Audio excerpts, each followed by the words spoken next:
दोस्तों, जापान में एक आइलैंड है जिसका नाम है ओकिनावा, जहाँ पर रहने वाले लोग 100 साल से भी ज्यादा जीते हैं और वहाँ 80 से 90 साल की एज वाले लोग भी हर रोज खुशी खुशी उठ के अपना काम करते हैं और मरते दम तक रिटायर होने का नाम नहीं लेते। यानी कि पूरी दुनिया में सबसे लंबी, अच्छी और खुशहाल लाइफ जापान के ओकिनावा में रहने वाले लोग जीते हैं, क्योंकि वो लोग एक फॉर्मूला यूज करके अपनी लाइफ जीते हैं जिसका नाम है इकिगाई, यानी कि जीने की वजह। जापानीज लोग मानते हैं कि आप किसी न किसी खास मकसद के लिए ही इस दुनिया में आए होते हो और वो मकसद ही आपका इकिगाई होता है। अगर आप आपके इकिगाई यानी कि आपके मकसद के अलावा कोई भी काम करते हो तब आपको वो मजा नहीं आएगा। आप हमेशा स्ट्रेस में रहेंगे और आपका दिमाग हर वक्त आपके उस मकसद की तलाश में ही लगा रहेगा। लेकिन अच्छी बात ये है कि इस दुनिया में कहीं पर भी रहने वाला इंसान इस जापानीज फॉर्मूला का यूज करके अपने इकिगाई यानी कि अपने जीवन के मकसद को फाइंड कर सकता है। जब भी आप अपनी कॉलेज खत्म करके बाहर वर्क करने जाते हो तब आपको एक बहुत बड़ा डिसीजन लेना पड़ता है कि अब आप लाइफ में क्या करोगे। ये डिसीजन लेना बहुत इंपॉर्टेंट होता है क्योंकि आपकी लाइफ का सबसे ज्यादा टाइम आप काम करने में ही स्पेंड करते हो। इसीलिए कोई आपको कहेगा कि तुम्हें जो काम से खुशी मिलती हो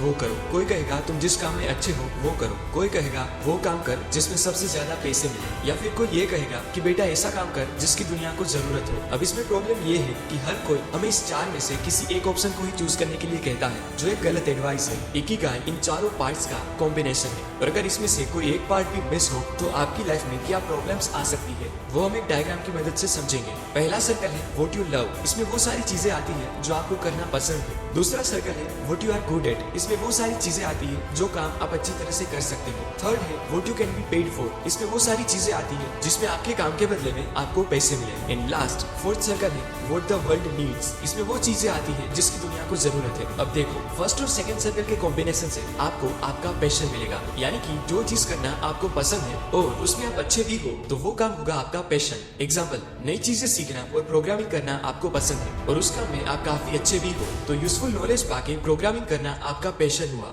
फिर सेकंड और थर्ड सर्कल के इंटरसेक्शन से आपको आपका प्रोफेशन मिलेगा, यानी कि जिस चीज में आप अच्छे हो और उसके बदले में आपको पैसे भी मिलेंगे तो वो काम बन जाएगा आपका प्रोफेशन। एग्जाम्पल, कुछ नया सीख के आपने एक ऐप बनाई जिससे आपको थोड़े बहुत पैसे भी मिलने लगे तो अब वो काम हो गया आपका प्रोफेशन। थर्ड और फोर्थ सर्कल के कॉम्बिनेशन से आपको आपका वोकेशन मिलेगा, यानी कि जिस चीज के बदले में आपको पैसे मिले और उसी चीज की दुनिया को जरूरत हो तो वो काम होगा आपका वोकेशन। मतलब आपने बनाई ऐप दुनिया की नीड के लिए बेस्ट सूटेबल है तो वो काम हुआ आपका वोकेशन।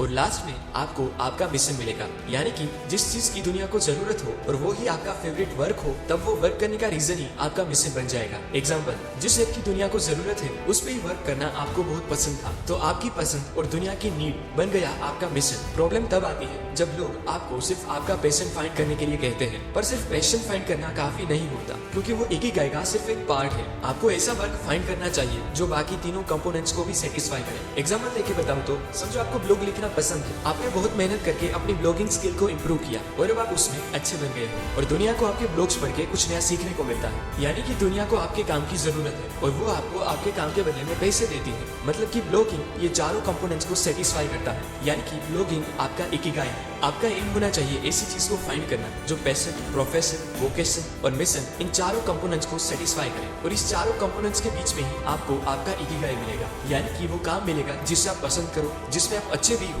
जिससे आपको पैसे मिले और उस काम की दुनिया को जरूरत भी हो। और जब ये चारों चीजें सेटिस्फाई होगी तभी आप एक लंबी और बिना स्ट्रेस वाली सफल जिंदगी जी पाएंगे। आप जितने भी पॉपुलर पर्सनालिटीज को जानते हो उन्होंने अपने इकिगाई को फाइंड कर लिया होता है और उसकी वजह से ही वो इतने आगे होते हैं। इकिगाई को फाइंड करना बहुत इंपॉर्टेंट होता है क्योंकि उससे आप अपने काम में फ्लो स्टेट अचीव कर सकते हो। फ्लो स्टेट मतलब अपने काम में इतना डूब जाना कि दूसरी कोई भी चीज मैटर ना करे, और वो फ्लो स्टेट ही एक्सपर्ट्स, आर्टिस्ट और जीनियस पर्सनालिटीज का पावर होता है। अपने इकिगाई को फाइंड करके उसमें वर्क करने की वजह से ही एप्पल के फाउंडर स्टीव जॉब्स को जापान के आर्टिस्ट और इंजीनियर्स बहुत पसंद है। जब स्टीव जॉब्स ने 1980s में जापान में सोनी फैक्ट्री को विजिट किया तब उन्होंने उनसे कई सारी नई चीजें सीखी और अपनी कंपनी में इम्प्लीमेंट भी करी। जापानीज शेफ जीरो ओनो आज 94 इयर्स की एज होने के बावजूद भी वर्ल्ड की बेस्ट सुशी डिश बनाते हैं क्योंकि सुशी बनाना उनका इकिगाई है। अपने इकिगाई को फाइंड करके उस पे वर्क करने से आप एक इरिप्लेसेबल लेवल को अचीव कर सकते हो। इवन टेक्नोलॉजी भी आपको रिप्लेस नहीं कर सकती, जिसका बेस्ट एग्जांपल है मार्क कोट, जो रोल्स रॉयस के एकमात्र कोच लाइन पेंटर है, जो वर्ल्ड की एक्सपेंसिव कार्स में से एक यानी कि रोल्स रॉयस पे अपने हाथों से लाइन ड्रॉ करते हैं, जो बहुत ही रेयर स्किल है और उनको आज तक कोई नहीं रिप्लेस कर पाया। आपको अचानक से अपना इकिगाई नहीं मिलेगा, आपका इंट्यूशन यानी कि आपके अंदर की आवाज और क्यूरियोसिटी ही आपको आपका इकिगाई फाइंड करने में हेल्प करेगी। उसके लिए आपको अलग अलग चीजें ट्राई करनी पड़ेगी और क्वेश्चंस पूछ के अपने आप को जानना पड़ेगा। और जब भी आपको अपना इकिगाई मिलेगा तब आपको ऑटोमेटिकली पता चल जाएगा कि हाँ, बस इसी चीज की मुझे तलाश थी। और अगर आपके पास ऐसी ढेर सारी ऑसम बुक्स रीड करने का टाइम ना हो तो ऐसे बुक्स हमारी वीडियोस देखते रहिए। धन्यवाद।